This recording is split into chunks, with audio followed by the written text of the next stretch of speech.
क्या आप भी अपनी टीम से समय पर टारगेट पूरा करवाना चाहते हैं? तो महाभारत के युद्ध में अर्जुन, कृष्ण और घोड़े की ये कहानी आपके लिए है, जहां युद्ध का असली हीरो अपने घोड़े की थकान को भी समझता है।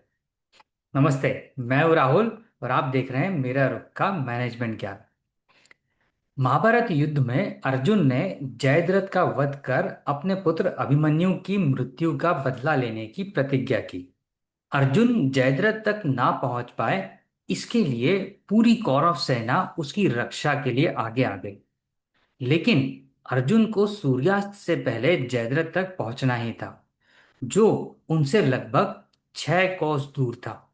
अर्जुन कौरव सेना का सफाया करते हुए आगे बढ़ रहे थे। सैकड़ों मरे हुए हाथी, घोड़े, सैनिक और टूटे फूटे रथों के बीच में से कृष्ण रथ को आगे बढ़ाते जा रहे थे। इस दृश्य को देखकर रथ के घोड़े बड़े व्याकुल हो उठे। उन्हें रथ को खींचने में भी बड़ी कठिनाई हो रही थी, क्योंकि उनके शरीर पर लगे कई बाणों से लगातार खून बह रहा था। साथ ही वे भूखे प्यासे भी थे। रथ की धीमी गति को देखकर अर्जुन समझ गए कि घोड़ों को कुछ समय के लिए विश्राम की आवश्यकता है। वे कृष्ण से बोले, केशव, लगता है घोड़े बहुत थक गए हैं। मेरे विचार में इन्हें कुछ समय के लिए खुला छोड़ देना चाहिए। इस पर कृष्ण बोले, पार्थ, जैसा आप सोचें वो ठीक है।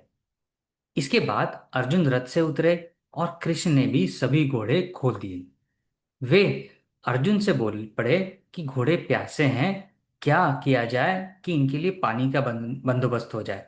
इस पर अर्जुन ने जमीन पर एक तीर चलाया, जहां से एक जलधारा फूट पड़ी और एक तालाब बन गया।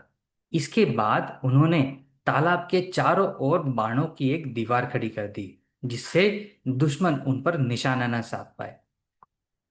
कृष्ण ने वहां घोड़ों को पानी पिलाया, साथ ही वे उनकी मालिश भी करते नजर आए। इसके बाद उन्होंने घोड़ों को टहलाया, उन्हें घास खिलाई।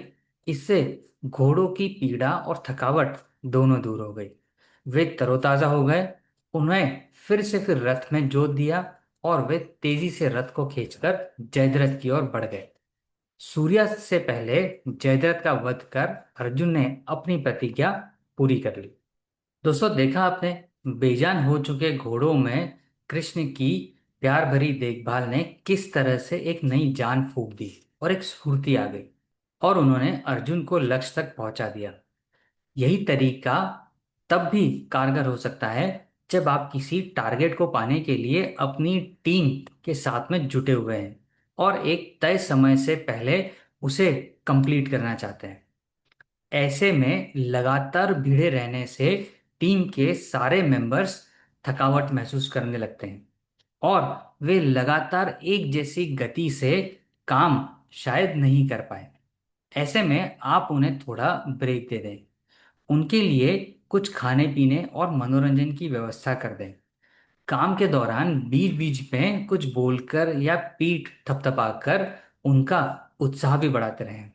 ये सब निश्चित ही आपकी टीम को अच्छा लगेगा और वो मिलजुल कर टारगेट को तय समय से पहले प्राप्त कर लेंगे। हो सकता है वो काम को समय से पहले ही निपटा दे। इसलिए काम के साथ ही काम करने वालों का भी ध्यान रखना बहुत जरूरी है। इससे आप बड़े से बड़ा टारगेट बहुत आसानी से प्राप्त कर सकते हैं।